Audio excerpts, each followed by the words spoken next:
Welcome to the second and final session of Tech Revolutions and Rabbinic Responses from Gutenberg to Edison with Rabbanit Sara Wolkenfeld, part of Sfirazman at Drisha. When the printing press arrived in the Jewish world, rabbis asked, can machine-printed text be sacred? Centuries later, when electricity transformed daily life, they debated whether electric lights could fulfill mitzvot and whether they could be used on Shabbat. This class examines rabbinic responses to two major technological revolutions, exploring the ways that halakhic authorities have grappled with unprecedented change. It's such a pleasure to have Rabbanit Wolkenfeld back here. Rabbanit Sara Wolkenfeld is the Chief Learning Officer at Sfaria, which we very much appreciate at Drisha, and a fellow at the Hartman Institute of Jewish Life. She has previously been the Director of Education at Center for Jewish Life Hill at Princeton, as well as part of the OU JLIC there. She has served on the faculty at Crown Jewish Academy in Chicago, and she has been on faculty at Drisha. We're not going to share sources on screen today, but I am going to, once class gets underway, share a PDF with sources in chat. You should feel very welcome to refer to them as Rabbanit Wolkenfeld quotes them. And with that, happy learning. Amazing. Thank you so much. Great to see you all. Thanks for being here. I am extremely excited about this particular topic. I'm just going to have to be careful not to get carried away. And I'm very happy to see you all, and you should absolutely feel free to put questions and comments in the chat, and I will be pausing for questions. I'll share my screen if it feels like we need it, but otherwise you'll have the sources and I'll have the sources, and I'd rather see the faces of those of you who are able to be on camera. I know it's a hard time, so if you need to go off camera, totally fine, but I'm happy to see you all. The last time that we met together, we talked about living in a world where print was creating new objects that people had never really seen before, never interacted with before. It was a new kind of religious and intellectual life. This time, we're going to talk about a different kind of change, but also a major technological change. We're going to talk about what it was like to live in a world that was suddenly lit up even at night. And if you've ever either been someplace where there isn't light at night, or if you've lived through a significant power outage, which that one I definitely I'm not much of a camper, but I definitely have gone through some serious power outages in my life. Then you know the experience of, I'd say, what happens when the lights go off, and also the feeling of what happens when the lights go back on. And that moment, I think it really is only a moment. I think we're so used to electricity that it's probably only a moment that we're able to appreciate it. But when that happened, when electrification happened, all of a sudden you could do things at night that you couldn't previously do if it wasn't daytime.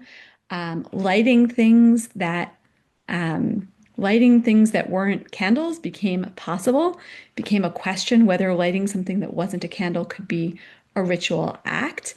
And there was just this new force in the world and a feeling of there being something very new in the world. And I just want to kind of bring you into that moment a little bit, just like set the stage for you.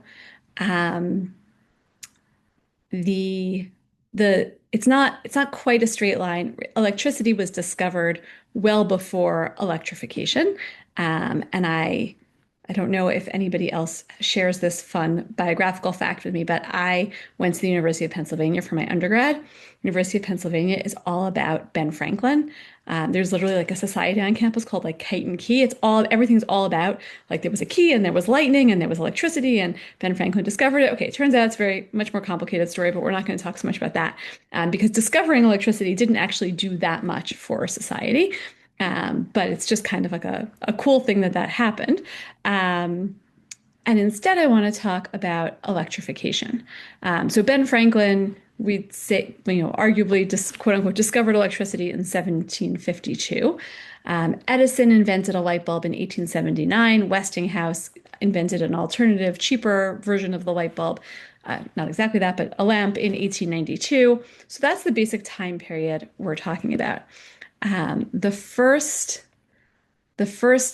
U.S. president to live in a White House, I live in Washington, D.C. now, the first U.S. president to live in a White House that was electrified was, any guesses?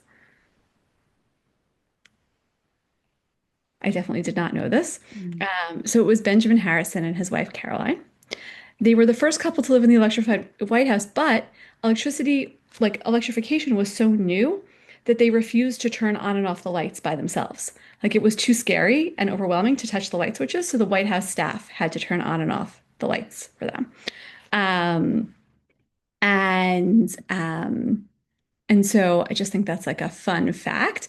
Um, Early 1890s, by the 1920s, most cities and towns in America received electricity like from either privately or municipal utility companies, but that doesn't mean that all homes were electrified. In the 1930s, it was still only 10% of rural America until the end of the 30s. So actually, like not so far into distant history. Yes, it's true. Ellen says that not that he discovered electricity, but he found that lightning was electricity. Believe me that when they talk about it at Penn, they talk about him discovering electricity. But yes, point well taken. Um, so it's not really such an old phenomenon, this electrification phenomenon, and it was really transformational. And I put again, just to like get us into that mindset, because I think it is really, for me, hard to imagine a life without electricity. Two quotes for ambiance. One is from a speech that was given by President Roosevelt in 1932. He said, "Electricity is no longer a luxury." Sorry, it's the first source on your sheets. "It is a definite necessity. It lights our homes, our places of work, and our streets. It turns the wheels of most of our transportation in our factories. In our homes, it serves not only for light, but can become the willing servant of the family in countless ways." I want to pause on that for a second because I think that idea of electricity as a servant to us is not, I'll say this, it's not how I talk about electricity. It's just not right. I don't actually talk about electricity very much, as it turns out. I guess except when I'm giving this share, and it sounds a lot the way people talk about newer technologies. But at the time, if you didn't have electricity to do things for you before, and now you do, that's how it felt. And he goes on to say, "It can relieve the drudgery of the housewife and lift the great burden off the shoulders of the hardworking farmer." I'm not sure either of those really came to pass, by the way, but it gives you a sense of the feeling around electricity when it was becoming really prevalent.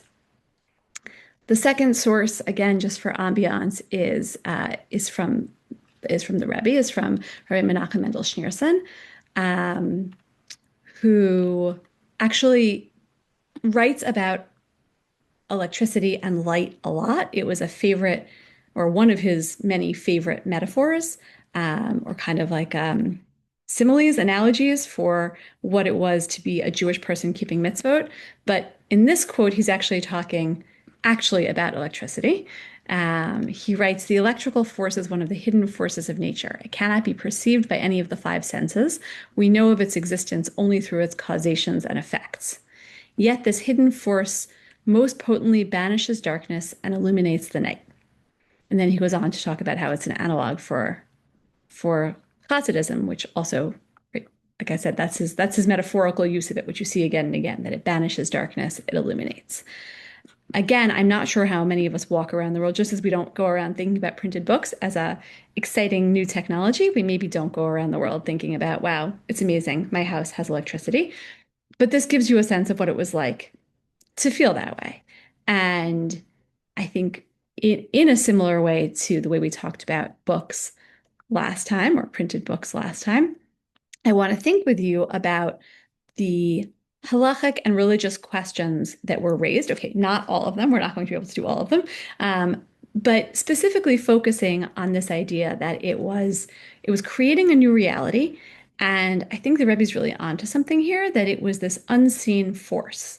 And I don't think I've quite articulated this for myself yet, so I'm happy to hear any comments that you have, or can write comments in the chat. But I think whereas the printing press was this like thing that was producing things, part of what was exciting here, as you see from the Rebbe's quote, is, and you'll see in the later sources, is that, okay, yes, people knew that electricity existed for a long time, but as the Rebbe says, it wasn't something that you could see. It wasn't a thing that you could point to. And so it's like this manifestation. It's almost as if, like we suddenly discovered gravity. I guess they knew about that already, right? But like you've discovered this physical thing in the world that nobody can see and nobody can point to, but all of a sudden we're tapping into it and it's changing our lives. It was there all along, but we didn't really some people knew about it, most people didn't know about it in the sense that they didn't think about it on a regular basis. And now you're tapping into it, and it's this force in the world. And just that alone was kind of religiously transformational for people. Questions or comments, and then we will jump in more substantively. Everyone's good. You all feel good about electricity. Great. Yeah, Gilana. I was just kind of curious. You meant I don't know, like why the Rebbe thought it was using it as a metaphor for Hasidism versus like for God potentially, or I don't really know the answer to that, except that obviously for the Rebbe, like a big part of his mission was to spread this kind, not just Torah, but this particular kind of Torah. And I think it's less why compare it to this, and it's more like Chassidut was the thing he wanted to spread, right? Like he had this vision to spread, and light electrification was consistently a really good metaphor for him. There's a whole other class to be given about the Rebbe and technology in general, but I'm probably not the one who's going to give that class. Yeah, any other questions or comments? I think I can see you all. Okay. So that's just a sense of like what it was like at the time. And again, talking about a kind of long period of time because we're talking about electricity. It was already known about. Then you have the invention of the light bulb, but it took a while for that technology to really spread and for electricity to reach most homes. The figure whose writings I want to focus on with you today is a rabbi named Rabbi Massas, Rabbi Yosef Massas, who was born in Morocco in 1892. He was born into a rabbinic family. He became a rabbi and a leader. He was a rabbi first where he was from in Morocco in Meknes, and then he went on to become a rabbinic leader in Algeria. Then he went back to his home community and served as a rabbi on the Beit Din there for a number of years, and he ended up as the chief rabbi of Haifa. That's where he lived the end of his life. And he's a really fascinating figure. I had only learned a few things of his until recently, but he lived at this very interesting time. He lived in very interesting places, and he had a lot of really interesting things to say. And not uniquely, but maybe he's noted for it more than others. He writes a lot about technology. He writes about many technologies, I guess I should say, and technology in general, and specifically about electricity. When he left Morocco, it was really a pretty traditional society, like not industrialized at all. He went to Algeria, he came back to Morocco and found it to be a completely changed society. The French had come in and brought with them industrialization and electrification and all these things. And all of a sudden he was like, whoa, this is an entirely new world. Maybe surprisingly, but maybe not, because you've all lived through technological change also. When electricity first reached homes, actually, rabbinic authorities were very unsure about a lot of things having to do with electricity. First thing to kind of realize is that nobody was entirely sure, or sometimes when you say nobody was entirely sure, it means everybody was unsure. What I actually mean is many people were sure, but they all disagreed with each other about what electricity actually was. Like what kind of force, how was it transmitted? Most famously, the rabbinic authorities debated, was it fire or was it not fire? Right, we'll talk about that. So like, what even is electricity? And depending on what you think electricity is, should you be able to use it, let's say, on Shabbat, which I think, I know I can only speak for myself, but growing up, at times in and at times close to a traditionally observant community, there might be a question of whether you or your family used electricity on Shabbat, but there wasn't a question of whether Orthodox Jews thought it was forbidden on Shabbat. That was like firmly established, and as far as I was concerned, for at least the first 20 years of my life, that had always been a true story. It was not always a true story. There were rabbis who thought, maybe you could turn on lights on Shabbat. If not on Shabbat, then for sure on Chag. Right? For sure on holidays when we're a little bit more lenient about things, you should be able to turn on and off lights. So that is like one whole set of conversations that was happening, is what can you do with lights on Shabbat? And it was like a live issue. Like you can read from these tshuvot from the responsa literature that there were actually communities where people, like observant traditional communities, where people were using their light switches on Shabbat. That just was like the way they did things. So that's one piece of it. And then another piece of it is all these other rituals that we have around lighting candles. When can you use electricity for lighting things? So we're going to talk primarily tonight about Hanukkah candles, but it was also Havdalah and it was also Shabbat candles and all those things. And Sharon says there's a difference between turning on and off electricity, right? So maybe there is and maybe there isn't. It depends on what you think electricity is, again. So yeah, like arguably there's a difference. Certainly if you think it's lighting a fire, then there's a difference. And if you think it's something else, it's like maybe harder to say, like what else do you think it is? But it was definitely treated as there being a difference. There's also really, and we'll see, I think a little bit of this, whether you can have somebody else turn on and off lights for you, right? That's also like maybe we're more lenient with that than we are with you doing it yourself. And maybe we should allow that in like a sort of set way, in a kavua way on Shabbat or on Chag. So all of that was going on. And Rav Masas has this introduction to his responsa. His responsa are called Shut Mayim Chaim. And the introduction has this, I don't know how to describe it. It's sort of like a long poem that is basically about his life, his work, and his relationship with technology. If you've read other responsa literature by Sephardic rabbis in particular, not only, but especially, they often have this very flowery way of writing that verges on the poetic, and this is like that, but more so. And so just one little piece of it here. I'm going to read just the beginning in Hebrew because I think you'll maybe hear some resonances. He writes, Ugvurot hachashmal miyamalel. Va'asher ha-telephone v'ha-telegram ye'olel. Okay, that's also Hebrew, right? Telephone and telegram, or his Hebrew words for telephone and telegram. And mi yuchal l'ta'er, u'mi yuchal l'va'er. Okay, you get the idea. Who can retell the powers of electricity? And that which the telephone and telegram can accomplish, who can describe and who can explain? And who with a human stylus can engrave in a book the works of nature, from the airplane to the sewing needle? I'm on source number 3, by the way. It would consume days and nights, books and scrolls like the vastness of the heavens, and ink like that which is in the streams and the seas, in the rivers and the ponds.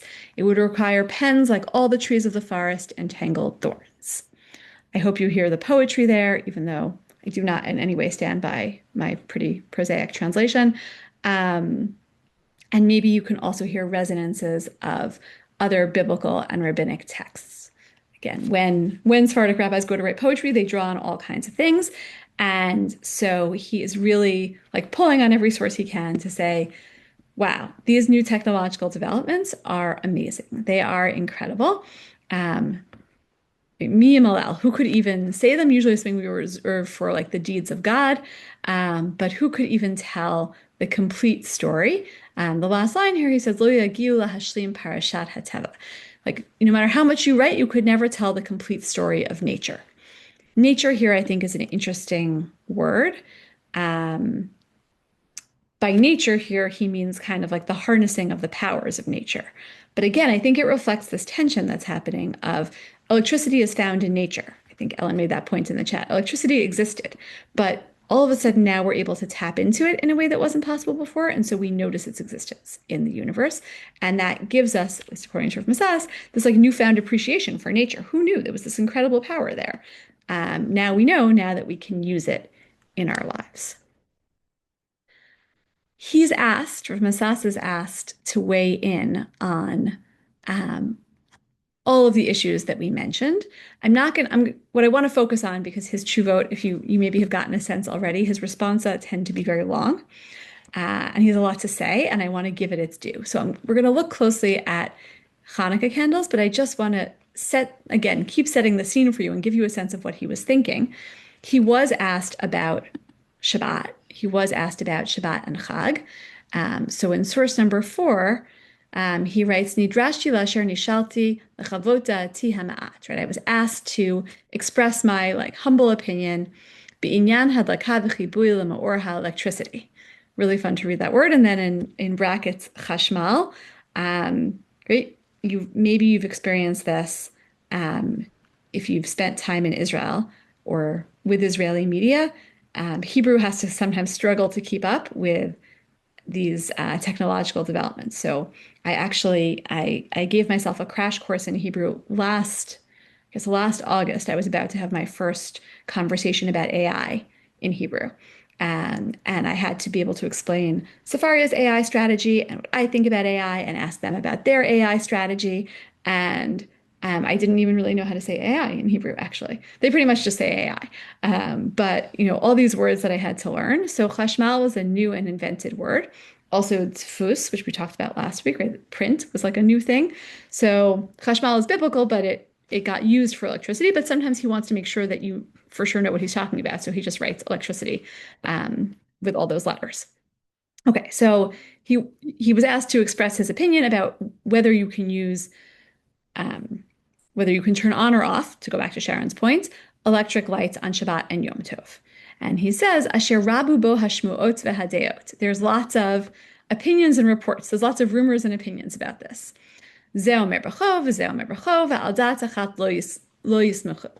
Everybody's like doing their own thing with regard to electricity. Again, this is really hard for me to picture. I can't think of a really good analog in my own lifetime of like there's this major technology and yeah, like some Jews are using it on Shabbat and some Jews are not using it on Shabbat. I don't know. Happy to hear your suggestions of actual examples of that. This is like kind of wild to me. He says, so, okay, some people are saying it is permitted, some people are saying it's not permitted, but what's interesting to me here in the second paragraph is he condemns everybody, not based on their ruling necessarily, but based on the way that they go about ruling. So he says, Yesh morim mamrim, shemorim bo heter gamor. Some people say, totally fine, you can use electricity on Shabbat, but he calls them like rebellious decisors. V'notnim tam lifgam. That's also a play on words. They give bad reasons for why it's permitted. Like, okay, fine. You want to say it's permitted to use electricity on Shabbat, to turn off on and off lights on Shabbat. Fine. He says, but the reasons that they're giving are actually bad. They're flawed. V'yesh osrim misafek mechasron yediatam beheviato. And then there are people who forbid it just out of a doubt, like meaning thinking it might be problematic, because they just don't know anything. They just don't know anything about electricity. And then he has this as part of his answer. I'm not going to give you his whole answer. Okay, spoiler alert, he doesn't think you can turn on lights on Shabbat. But as part of his answer, or in explaining how he got to his answer, he writes, V'achar zman ma nasati lakama mikomot v'chakarti harbe alav etzel po'alav umin halav. He goes out, I couldn't find any more information about this. Like I can't quite picture it. He goes to like the power plant essentially.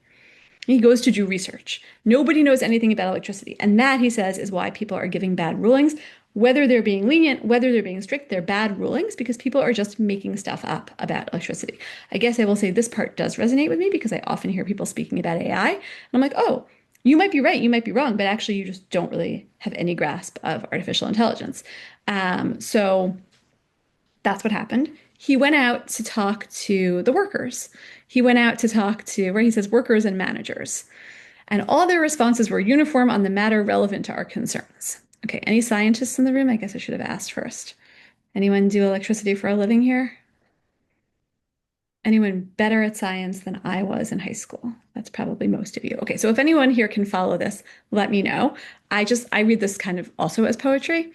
That this is a magnetic electric force. Ze koach electromagneti. That's the Hebrew. Asher kocho v'tivo ne'elam me'enei kol chai, whose like force and nature is hidden from all living eyes. Through the motion of the great engine, a powerful, refined, and exceedingly pure spiritual fire emerges, drawn with great force by the magnet, and it becomes bounded and mixed with the body of the wires drawn from the engine throughout the entire city, in marketplaces and streets, in homes and courtyards, until it reaches inside the light globes called lampools, light bulbs. There it becomes fused and gathered around the thin filaments within the globe and becomes a luminous flame. Okay, I assume now we all understand electricity better? I don't know, but I love this description. I just love it so much. It's the right? It's like the most poetic description of the most mundane thing. Never have I ever thought to describe in great poetic detail what happens when I flip the switch to turn on the light in my office. Um, and it's a bit like Rosh Shlomo Zalman Auerbach. Yes, right. It is like Rosh Shlomo Zalman Auerbach, and potentially, and there is definitely a mixing of ideas here, or a conversation around ideas here. Um, and you do get the sense that there really needs to be technological expertise in order to rule on this question. I agree with Rav Masas in that regard.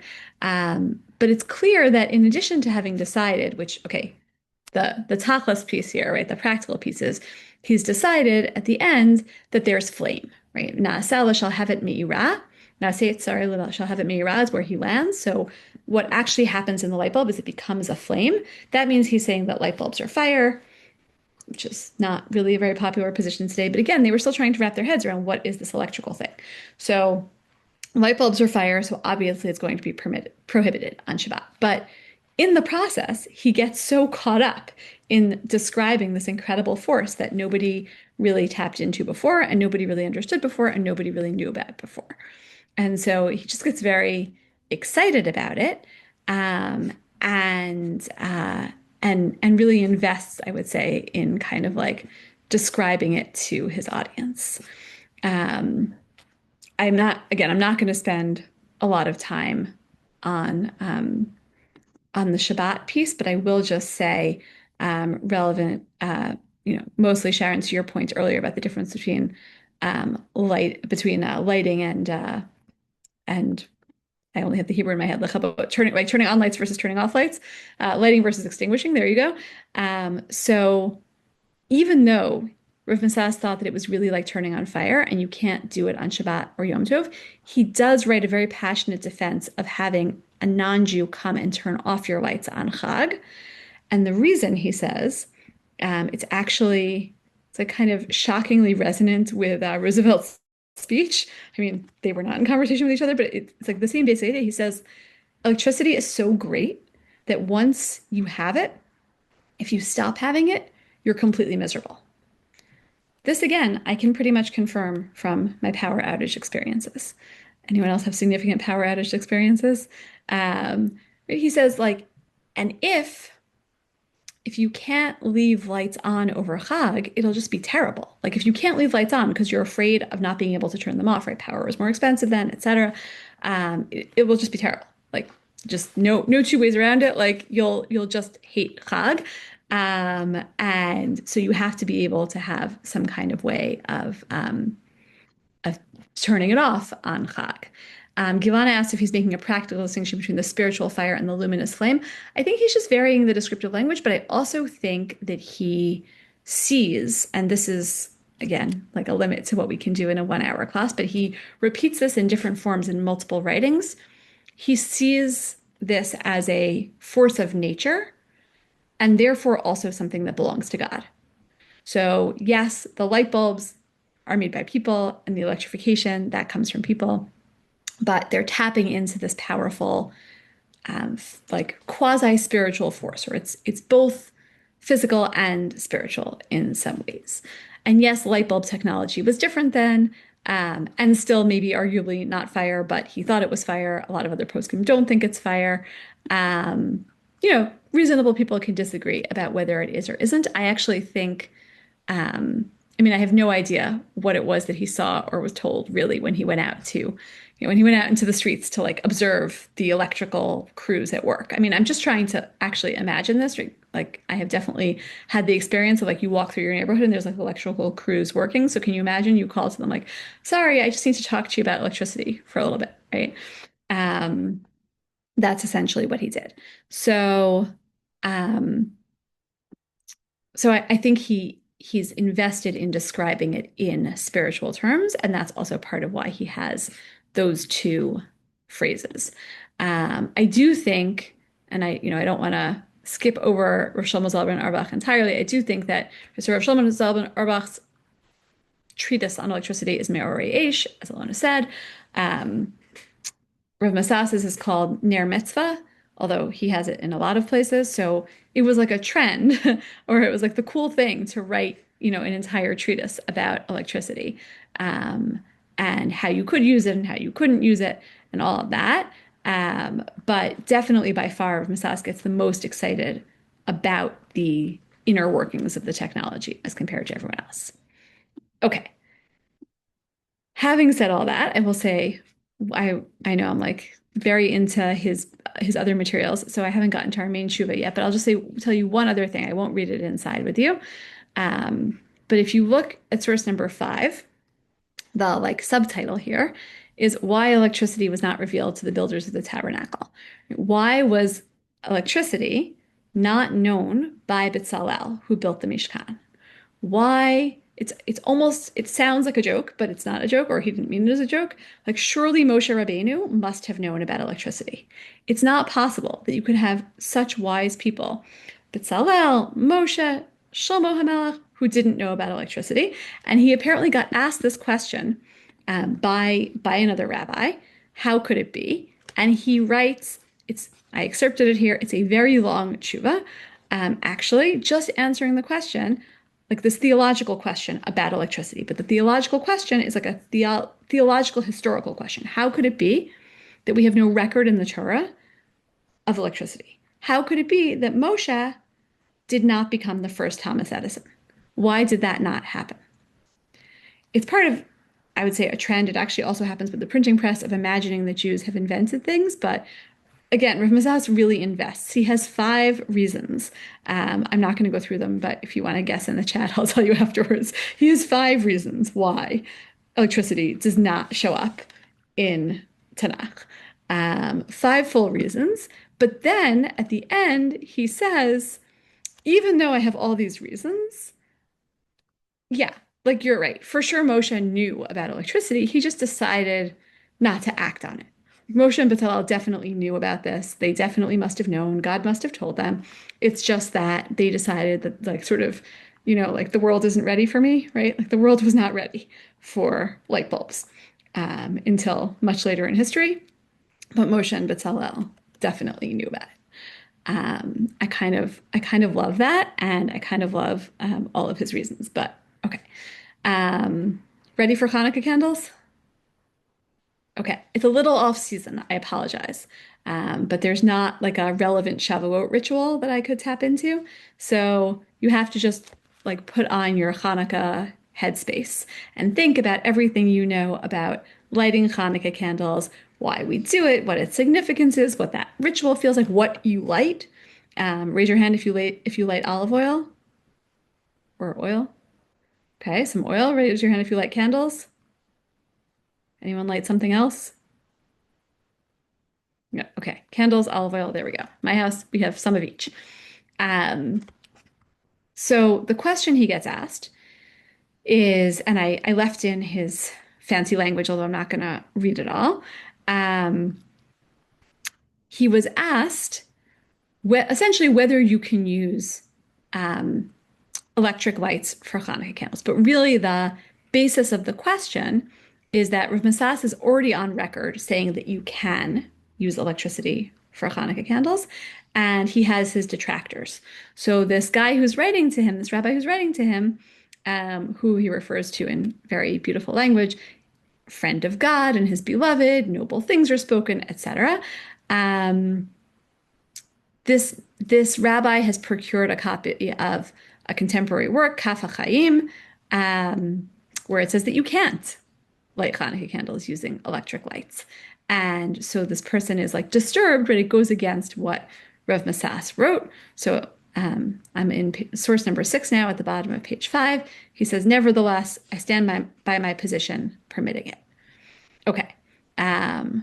So let's just pro-con for a second before we go on. Why would you not be able to use electricity for Hanukkah candles? Anyone have a reason if you wanted to argue against Rav Masas? Well, you might want to imitate whatever happened in the Mikdash, even though they could have done it this way, but they decided not to. Amazingly, right? Yeah, right. So there is this piece of like, no, this is how it was done in the Beit HaMikdash. Like, do we even have permission to do it differently? Okay, great, good argument. We'll see a version of that argument. Anything else? Yeah, Gilan is right. That would seem to forbid candles too. Okay, we'll get there. That is part of his arguments. Any other reasons why you might have to not use electricity, why you might not be able to use electricity? I have a suggestion. Go for it. You're not supposed to use Hanukkah candles for anything. You're not supposed to use them. And it would be really hard if you have electricity not to use it. So it's really interesting because he doesn't really relate to that. And I think you're right. But I'm not sure, but I think it might be true about candles also, if all we had was candles, right? Meaning it's only not true about candles because we have electricity. But otherwise, it would maybe be just as hard to not use candles. I don't know. It's a really interesting point. I think you're right. Kiwi. I think you could also say that candles burn on their own, and when they run out of oil or wax, they're going to stop. But electricity requires a continuous current, which is being provided from outside. So there's this concept of self-enclosed versus non-self-enclosed.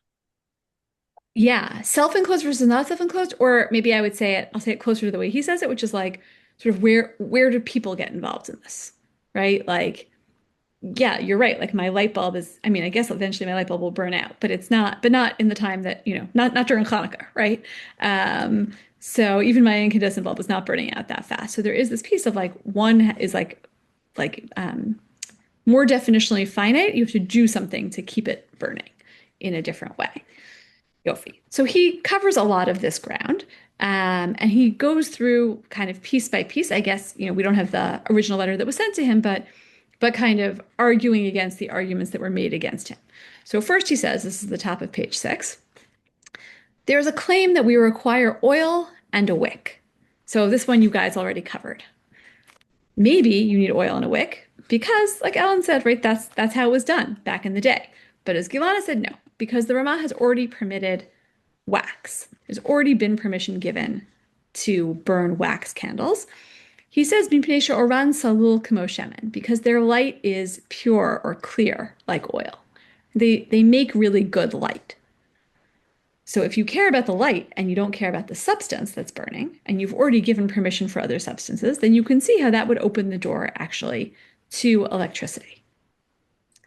And so too regarding wicks. Kaimalan shekol haptilot kshirot. We believe that all wicks are kosher for Hanukkah candles. Where's the wick in the light bulb? Okay, so again, go back to your scientist mode.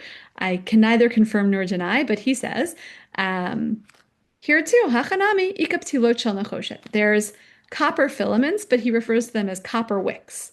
If you think of the inside of a light bulb, he's basically saying, well, there's your wick that's burning. And we can count that. No difference between rags and copper, he says. Mali shel smartutin, mali nachoshet.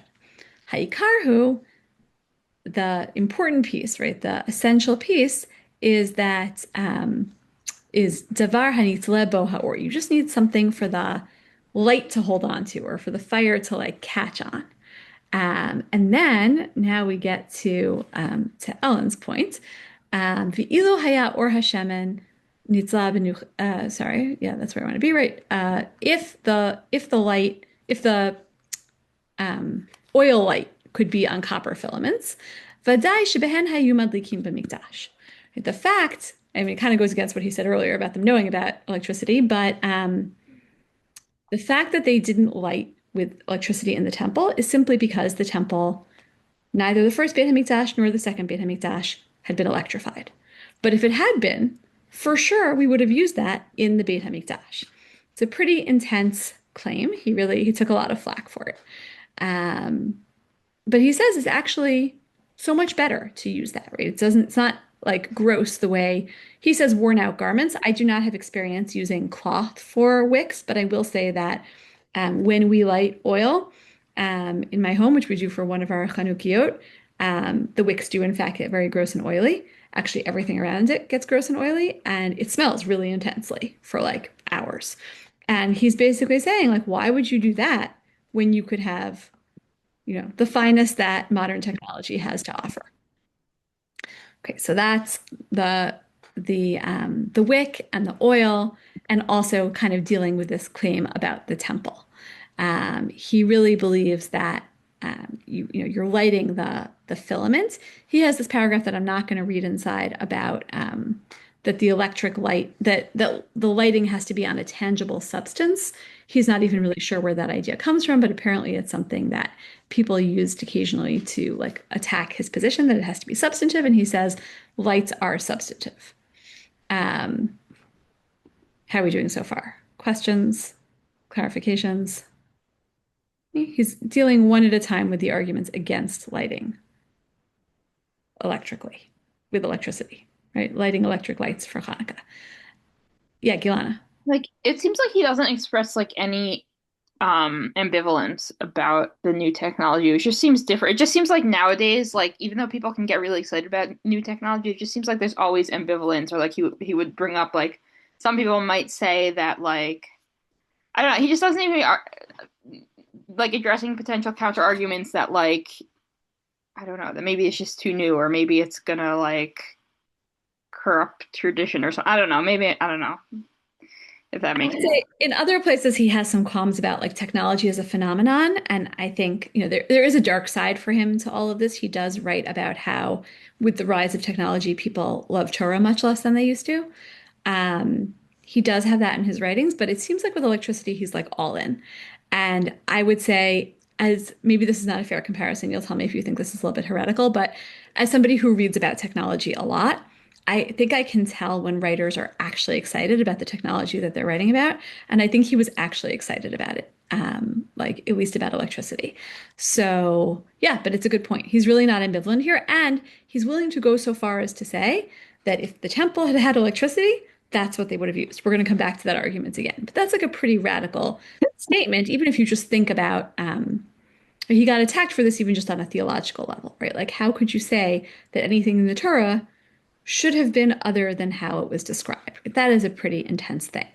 Okay, but if you thought that was intense, now he has this story, which I will present to you as is. I don't think I have anything deep to say about this story. Ve'od, Bereish Yarcha Shvat, at the beginning of Shvat that just passed. Right? So apparently we're in the later part of the year at this point. An older Torah scholar who was passing through from the cities of Sus said to me that where he lives, there are villages, kfarim, shgedelim behem eitzim zakim, where these little trees grow. Mleim izamit, and they're full of some kind of sap or juice, shemadlikim otam leha'ir kmo sha'ava, which they use to light things like wax. Now I need a botanist. Any botanists in the room? I truly have no idea what he's talking about, except I will say that I think it was Franklin thought that electricity was a liquid,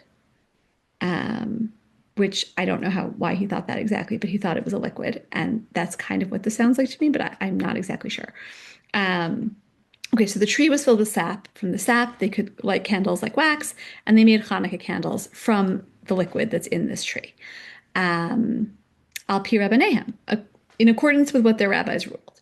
V'zachorhu kad havetalia, and he remembered while he was still thinking about it, Shapam achat kamir uralzeh, that once there was right, somebody raised questions about this, saying that maybe we should have oil in a wick, and the local rabbi said, "What are you talking about?" Right? The Torah says clearly you can have you just need light. The essential thing is light. That was the miracle. There was light, and so light is fine.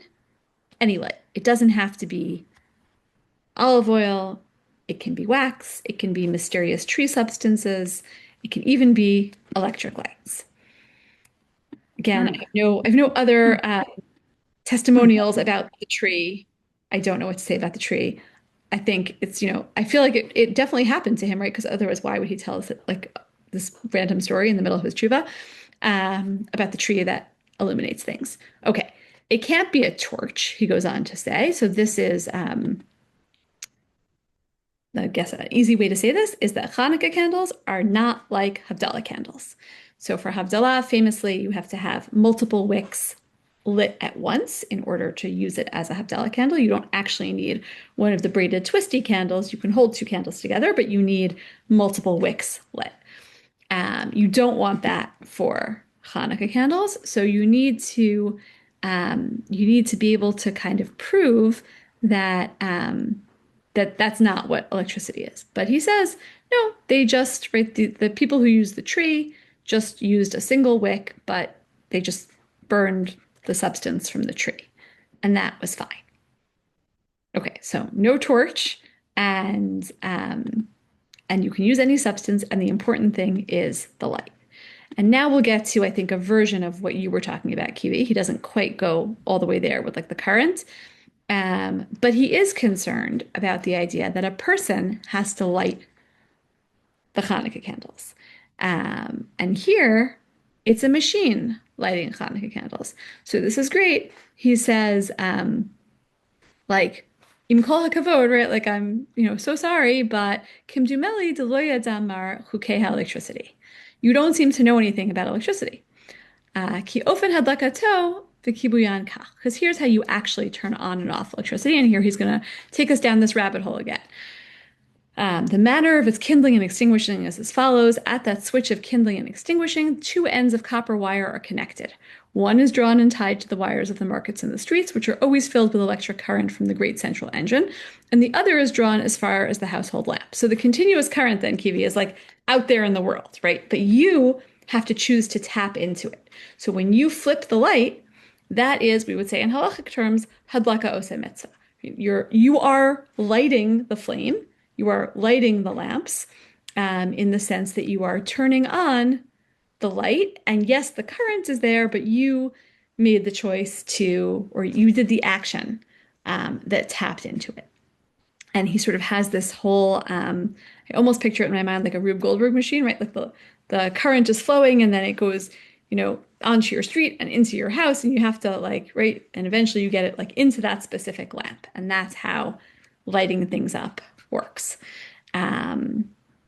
He writes a lot, like amazing, like slow-mo depictions of turning on light switches, again, in ways that I never thought about before in his descriptions of turning on and off lights on Shabbat. But he says, when the person tilts the switch to the kindling side and connects the wires of the unlit lamp to the wires of the illuminated street, the lamp too is kindled. And this is precisely like one who kindles a wick from another light. Okay, are you following his precisely? Holding one flame to another so that it starts to burn is exactly like turning on your light switch. Are we all on board? I see some very skeptical faces. No, but some of you are. Great. Right? That's I think not just what he wants you to believe, like he's there, right? That's what he believes. It's not a machine, it's actually a person doing it. I'm going to skip a little bit in the interest of time. And go to page 9. Again, he has a lot to say about all of this. Actually, the very bottom of page 8. Again, he wants to prove to you it's not a torch. It's separate light bulbs. Umleim or rav simcha. What are your light bulbs full of? They are full of light and joy. Think about that the next time you have to change a light bulb, friends. Your lights are full of light and joy. And they're, God forbid, they're not worse than wicks that are like thick and heavy. It's obvious and clear. It's that you can use electric light for Hanukkah candles. And it's like, it's even actually better. It's like, it's prideful. It's better to do that, right? The electric light, and he's making sort of a play on words, but it finds favor in the eyes of God. It's better to use electric light. So we started with Ellen's, I don't know, they used oil in the temple. Maybe we should also use oil. Ellen said that, but actually a lot of rabbis at the time that Rav Masas was living also said that, right? Like, wait a second, we have this paradigm of lighting the menorah in the temple. It's all about the olive oil. And by the way, arguably, the miracle of Hanukkah is what? It is not the electric miracle. Right? It is not the miracle of the power plant. It is the miracle of the oil. But for Masas, that's really not at all the point. The Odani Omer, and further I say, T'pashuta baror she'im haya or ha'electricity matzui bizman hamikdash v'adai shebo hayu medlikin hamenorah. For sure, if there had been electricity, or light bulbs available in the time of the temple, that's what they would have used. And he says, Mishum she'i efshar lehiyot shenimla batenu hachulin be'orim gdolim shel or hachashmal hayakar hazeh. It's impossible to imagine that our ordinary homes, right, our non-holy homes, would be filled with electric light, right, this amazing, great light, precious light. Shehu me'ein dugma shel mala. Here you hear that religious language again. Gilana, you were the one who pointed it out before, right? Like, this is how he talks about electricity again and again. It is me'ein dugma shel mala. It is, how did I translate it there? Whatever it is, I'm sure I didn't do it justice. It's a reflection of what is above. It's some kind of holy thing. But just like in the temple, we'd have oil. She'afilu ha'aniim hagruim muasim oto b'zman hazeh, upashut shemimenu nadlik b'bayit ha'acharon she'ibaneh b'mhera b'yameinu. For sure, the next temple will light with electricity. Even, he says, poor people nowadays wouldn't use, like, olive oil now, like lighting an oil lamp, that is like the lowest of the low. That's a sign of poverty. That is not a sign of wealth. It's not a sign of grandeur. It's not going to make it stand out. And I really can I don't know so much about oil light, but you really can kind of imagine what he's saying. You have all these homes lit up by electric lights and like one little house in the middle, right? One really big house in the middle that Nebuch has oil. He says that can't possibly be the vision. And that's not what would have happened, and it's not what will happen. One final step of the argument. He says, right, maybe you could say, okay, like the oil that was like very specific to, that was what God wanted, essentially. I mean, that's what he says.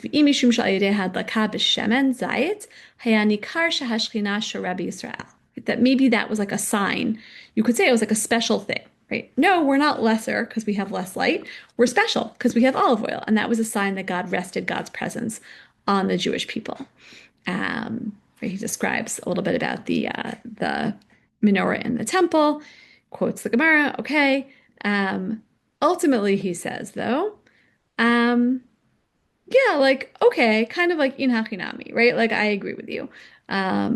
So you could have a miracle where, a little light could give off like a ton of light. God has no limits. And what God has given us now is electric light. And he envisions a system. I saw a question about this in the chat, about turning off lights. Right. So Sharon, no, wait, before that. Yeah. Shut off the menorah, right? Candles and oil eventually burn out, right? This is kind of related to the issue that Kivi raised, right? So he like, you would have a light switch for each bulb, essentially, right? Each branch of the menorah would have its own bulb, and then you would switch on all of those different lights. I do think that electricity was more expensive than oil then, at the time when he's writing. Though it's an interesting question.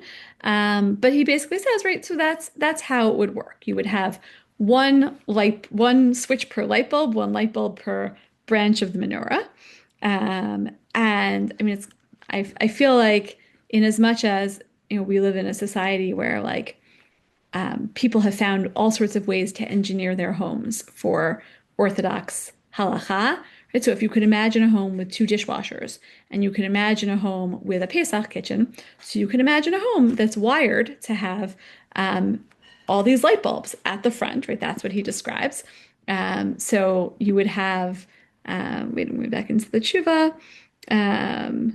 You would have these little lights at the front of your house. They should be arranged and placed at the doorposts, each light with its own switch, or one switch containing 9 positions so as to kindle each one individually. Kind of have the sense that he wanted to invent and patent that. But to my knowledge, he did not. And he says, Kol ze pashuta barur, l'chol baal seichel yashar. This is totally obvious to anyone who has seichel yashar, like a clear intellect. Right? Like, obviously, you can use electricity to light Hanukkah candles, right? It's obviously not a problem. What do we think? Are we convinced? So maybe some of the ambivalence that I see is because spoiler alert, but you probably already know this did not become a widespread practice, right? If Rav Masas envisioned a world in which, like just, I think he sort of thought, well, this would obviously follow. This is not what happened. And it is interesting to consider. I think it's a little bit like the flip side of what we talked about last time. So when you only had manuscripts and you couldn't access books easily, so having printed books meant a lot more access. And there was something actually special about having this around all the time. With electricity, I think at some point it became, yeah, it's great to have it around all the time. We didn't preserve a sense of it, I don't think, as special. I imagine this is the longest conversation you have ever had about the power of electricity. Certainly, Rav Masas is the longest treatise I have ever read about the power of electricity, but again, not a scientist. It's really a force in the world that eventually got taken for granted. And if anything, let's say stepping aside from our religious context, when you think about candlelight in society, what does candlelight signify, like out there in the world?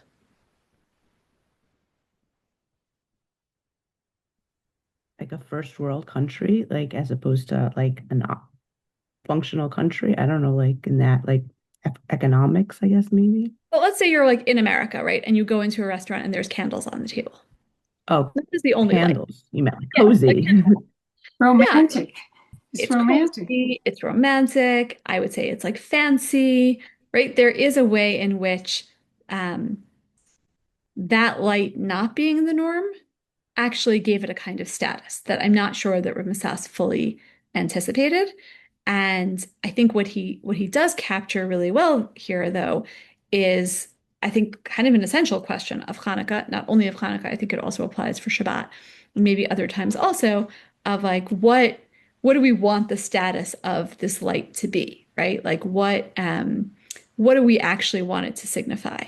And um, and I think that that is actually not a question that we entirely resolved, meaning, yes, most posts can say you cannot light or it's not ideal to light electric candles for Hanukkah. And also, I think we live in a world where often when we are lighting our Hanukkah candles and we are lighting them with flame, um, everywhere around us, if we live in America, there are Christmas lights, which are electric and much brighter and much more attention-getting. Christmas trees used to be illuminated with candles also. That was also like a fun rabbit hole that I went down. But it turns out, perhaps shockingly, that putting candles on branches of trees is actually not a great idea. So they were excited about electricity. And so we sort of did preserve this idea of like, well, no, we're different, right? We're the ones who light the candles, and candles for us are this special thing. Preserves kind of a feeling of like we're tapping into the temple, we're preserving this older thing. It draws attention because it's not our norm. And Rav Masas was living in a kind of more transitional time where it had been the norm, and now there was this new and cool technology out there. But I think for me, the two pieces that I relate to, there's a lot to take from what Rav Masas raised, but one piece is just this kind of appreciation of and fascination with new technology, especially when it concerns harnessing the power of nature. And Gilan, I think you spoke to this, right? That we live in a society that's obsessed with technology, and also where speaking about it skeptically and speaking about it in disparaging ways is like very much the norm. Right? Nobody thinks it's weird to talk about how terrible the digital age is, except maybe for me, but even I, right? Like you have those conversations all the time. And Rav Masas is just so entranced by this incredible power of nature that gets channeled into human homes. It's just, I think, kind of a beautiful thing, and gives me at least a different sense of how you can have a religious discourse around technology. So that I think is one piece. And then the other is, and this again goes back to our first class, is just thinking about when we use technology to really experiment with something new, when we want to introduce new paradigms, and when we're holding on to something, to a category or a way of doing things that we did before because we want that connection to tradition. I don't think there's like one answer for every situation, but I think that these two technological changes, the printing press and then electrification, both raise that those questions in similar and different ways. So thank you all so much. I know I'm at time, so I'm going to stop talking, but I'm really grateful to have had the time with you. So much more to read from Rav Masas and so many other technological changes to talk about, but this has been really fun. So thanks for giving me the opportunity. Okay, I'll turn it back over to you, Kayla. All right. Thank you so much, everyone, for joining and for this lovely discussion as part of class. Thank you for sharing your thoughts. I do want to highlight one more new class as part of Sara's Bond. Next week on Wednesday, February 13th, Dr. John Kelson will be teaching a one-shot class, The Many Faces of Sinai, at 12:30 p.m. Eastern Time. If you're interested and available, you can sign up at drisha.org/classes. And Rabbanit Wolkenfeld, if people have further questions, how can they get in touch with you? My email, such a great question. My email address is on the source sheets. So you can email me there, sarawalkenfeld@gmail.com or Sara@Safaria. And I'd be happy to hear from anyone, always on this topic, on other topics, suggestions of other classes in this vein that I should be thinking about. Really happy to stay in touch. It's nice to see some familiar faces and also some new faces. So thank you all so much. Yeah. And Kiwi, thank you for the comment. That definitely also brings into mind like the big Chabad lightings and, are you Yotze? Oh yeah, wait, I'm just catching up on these. That's amazing. Yeah, electric lights. Yeah, so many. I also think this, a lot to talk about with the Chabad candle lightings and so much there. So thank you all. All right. Have a good night, everybody. Take care. Bye-bye.